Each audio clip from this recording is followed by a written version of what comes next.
తండ్రితో, నాన్న నాన్న నాకు పొద్దున క్లాస్ రూమ్లో టీచర్ రాస్తూ ఉంటే బోర్డు మీద అక్షరాలు సరిగా కనిపించడం లేదు నాన్న, నాకు అర్థాలు ఇప్పించండి అని చెప్పాడు.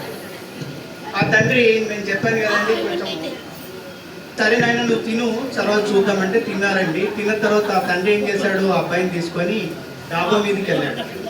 వెళ్ళి అక్కడ ఏం కనిపిస్తుంది బాబు అంటే, చంద్రుడు కనిపిస్తున్నాడు నాన్న అని చెప్పాడు. మరి చంద్రుడు కనిపిస్తే అంతకంటే దూరం చూసే అవసరం నీకు ఇప్పుడు పడదు బాబు, నీకు మంచిగా కనిపిస్తుంది అని చెప్పి వచ్చాడండి. అంటే అన్ని సత్సంగాలకు వస్తుంటా. ఇక్కడ జరిగే వారు ముసిపట్ల దేవేందర్ గారు అన్నిటి గురించి వారు ఇప్పుడు పంచాయతీ ఎప్పుడైతే ప్రారంభమైందో ఆ రోజు నాడు ఆ కృతయుగ ఆరంభంలో మార్గశిర మాసం నందు ఉగాదిని చేసుకున్నారు. త్రేతాయుగంలో కార్తీక మాసంలో చేసుకున్నారు. ద్వాపర యుగంలో వైశాఖ మాస అక్షతృతీయ నాడు ఆ యుగం ప్రారంభమైంది కాబట్టి ఆ రోజు నాడే యుగం అయింది కాబట్టి దాన్ని యుగాది అనిగా పిలవడం జరిగింది. 9 పాదాలు కలిస్తే ఒక రాశిగా విభజించబడడం జరిగింది జ్యోతిష్ శాస్త్రంలో.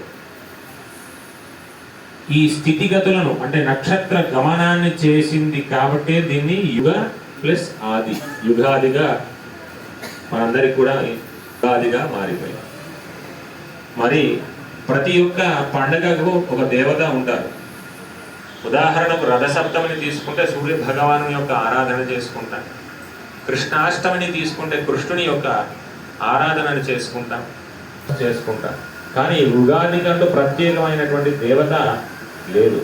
ఉగాదికి ప్రత్యేకమైనటువంటి దేవత కాలమే. ఆ కాలమే ఈ యొక్క ఉగాదికి అదృష్ట దేవతగా భావించి అందరూ కూడా ఉగాది నాడు మనం అందరం కూడా అందరూ కూడా కొత్తగా సంవత్సరాన్ని ప్రారంభం చేసేటప్పుడు హ్యాపీ న్యూ ఇయర్స్ అని చెప్పుకుంటారు. కానీ అసలైనట్లు కొత్త సంవత్సరం యొక్క వేడుకను ఏదో రకమైనటువంటి మధు మాంస భక్షాల చేత ఏదో కేరింతల చేత మనందరం కూడా భులభంజనే స్వామికి, శంకరి భగవానికి, లలితా మాతాకి, నమ పార్వతీ పతయే.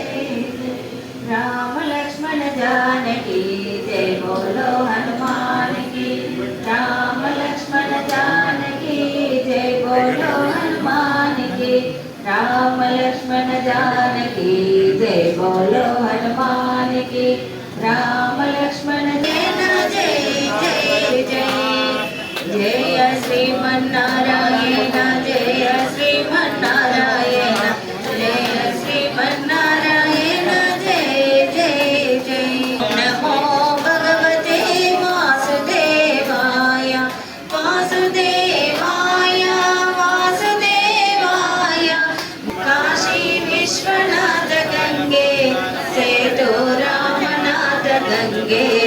हर हर महादेव शंभो, काशी विश्वनाथ गंगे, काशी विश्वनाथ गंगे सेतु रामना. ధరణి అంతా పసిడి కిరణాలను వెదజల్లి జీవరాశిని మేలుకొల్పెను ప్రకృతి.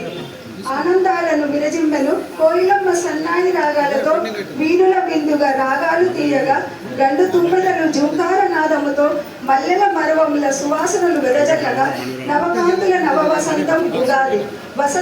ఇంట్లో ఒక తండ్రి ఉంది, కొడుకు భోజనం చేస్తున్నారు రాత్రిపూట.